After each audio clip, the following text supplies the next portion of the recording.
It's not difficult to see that the quality of art in the Boruto manga got severely worse than Naruto's art. And there are reasons for that. In this video we're gonna talk about them. But before that, subscribe to this channel and like this video if you enjoy my content. I'm not gonna be talking about the changes in character design that happen in Boruto, because I've already made a video about those, and this is not really the same as the art quality. Of course, the character design is terrible in Boruto, but look at this Gaara here. It doesn't matter how talented of an artist you are, Leonardo da Vinci could not make this Gaara look good. And of course, the character design is very flawed in Boruto, but that's not the point of the video. What I want to talk about here is just the overall quality of the art and how amateur it looks. I'm sorry, this is an offense to amateurs that draw manga, because I've already read many independent mangas, and several of them have a quality that is leagues above Boruto, which is a manga released by Shonen Jump, the biggest magazine in the world when it comes to manga. The main reason is that the artist is not the same. Boruto is not drawn by the creator of Naruto, Masashi Mishimoto. No, it is actually drawn by one of Kishimoto's former assistants when he was drawing Naruto, Ikemoto. And if you don't know what the job of a mangaka assistant is, it essentially consists of drawing backgrounds that are not very important, drawing background characters, and things that are not terribly difficult. They essentially serve to make the creation process of the manga quicker. But the important characters, the important panels, and everything that matters in the manga is drawn usually by the main artist. Ikemoto had some experience with manga, of course, but he is by no means a talent. We can clearly see that he is way below Kishimoto in every single regard when it comes to drawing manga. He simply doesn't have as much talent as Kishimoto, and that's something innate. Of course, you can get better, and it seems like he's improved a little bit since he began drawing Boruto, because it couldn't really get worse than that, but it's still not good, even in chapter 73 now. This is one of the biggest mistakes the Boruto manga has committed. They chose the wrong person to draw it. Now, they probably chose Ikemoto because he was a part of Kishimoto's staff, but it doesn't mean he was the right guy for the job. His drawing doesn't come close to Kishimoto's. They could have hired someone else, someone more skillful at drawing manga, and someone who comes closer to Kishimoto's style. And you may be asking me, wait, but why is Ikemoto so bad? There are several reasons, actually. First off, the quality of his drawings is simply subpar. The characters don't look nearly as good as they looked in Naruto. They also look different. Some characters look chubby. Sasuke usually looks very off. Just look at the hair here, and the face, and his nose, and everything else. He doesn't look at all like Sasuke. He looks more like Severus Snape. People will think you're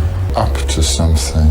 It's just the overall quality of the drawing. It's not very difficult to notice that. I just have to put a page of the Naruto manga and a page of the Boruto manga here, and you can just compare it for yourself. Which one looks better in terms of the drawing prowess of the artists? It's not difficult to reach a conclusion. And we can see that the difference between Kishimoto and Ikemoto is just so great when we compare characters that both of them draw before. But if the drawing prowess of Ikemoto was the only problem with the art in the Boruto manga, it wouldn't be that big of an issue. After all, there are mangas that don't have a terrific art style, and they've done pretty well, such as Attack on Titan, which the manga honestly looks pretty ugly. But the way you draw the characters is just a fraction of what entails the entire art behind a manga. Ikemoto is also very bad at drawing battle scenes, which is a major problem here, because Kishimoto was the best mangaka ever in terms of drawing battle scenes. The Naruto fights are so easy to follow. They are so kinetic, they flow so well, and they are so engaging that it's just ridiculous. There isn't anyone out there better at drawing fight scenes than Kishimoto was when he was drawing Naruto. The paneling in Naruto fight scenes was so good, it was exciting. Kishimoto knew when to use bigger panels, when to use smaller panels, when to put characters in the foreground, expanding outside of the panels. He did all kinds of neat things with the panels, which is as important, if not more important, than the art of the characters themselves. And if we look at how Ikemoto draws battle scenes, it's mostly flat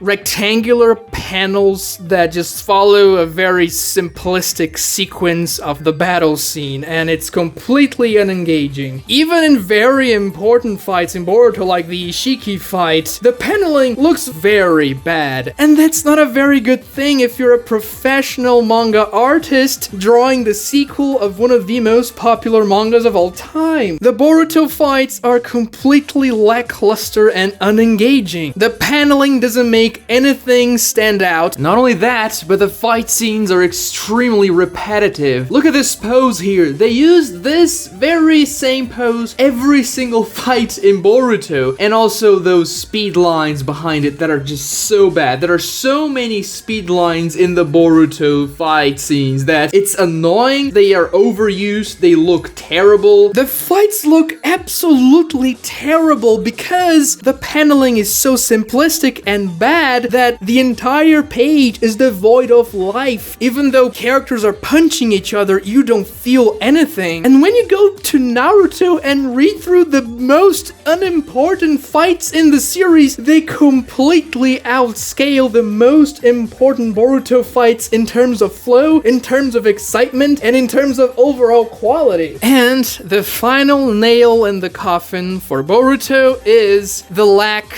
of two-page spreads. A two-page spread is when both pages are fused together to compose a single scene. Usually, page spreads are used in very impactful moments when the manga artist wants to make something stand out quite a lot, when a very important character is doing something epic in the fight scene, or when a very important moment is happening. They are the best parts in the Naruto manga. Kishimoto used a lot of two-page spreads. He used like one every chapter in average. There are some chapters that have like 4 of them, which is pretty insane because they are harder to draw. They demand more planning from the manga artist, and if you don't do them well, they can look pretty bad, and Kishimoto is a master at doing those. And they look awesome. Those are the most exciting pages in the manga. They can give this impact to a battle scene or to a very important moment that just regular pages wouldn't be able to do. They can also serve for the reader to actually experience the entire scene at once, so it's like this punch of adrenaline when the fight scene is happening and it's building up to something epic, and they are absolutely great, and Kishimoto is a master of drawing them. The way he panels his two-page spreads is terrific. Sometimes he uses a very large panel in one of the sides and then smaller panels around that one. Other times he splits them in half, and other times it's just one image in the 2 pages. There are many ways for you to pull off interesting and impactful 2-page spreads, and Kishimoto did all of them. How many 2-page spreads Ikemoto made so far up until Boruto chapter 73? 0! Boruto doesn't have a single spread in the entirety of the manga. There have been 73 chapters so far, and bear in mind that the Boruto chapters are twice as long as the Naruto chapters, and there hasn't been a single 2-page spread in the entire series. As I said before, Kishimoto's average page spread was 1 per chapter. Now, I don't know how many 2-page spreads there are in the entire Naruto series, but there's probably like 700 of them at least. And there is none in Boruto. None, not a single one. Because those are more difficult to make. They take more time for you to draw. They are difficult for you to plan and make sure they fit well within the chapter you are writing/drawing. But Kishimoto went out of his way to draw several of those. You would expect that the sequel of Naruto would have them as well. You could maybe say, oh, maybe they don't have as many as Naruto used to have, but like maybe a couple of them at least. I don't know. And the thing is, Boruto is a monthly manga while Naruto was a weekly manga. Kishimoto had to draw 20 pages every week for an average of 80 pages per month, while Ikemoto has to draw 45 pages a month, which is half of what Kishimoto had to draw when he was drawing Naruto, and he pulled off 2-page spreads left and right. This is either laziness or complete and utter lack of talent? Maybe both, because there is no explanation for that. Ikemoto has to draw half as many manga pages as Kishimoto has to,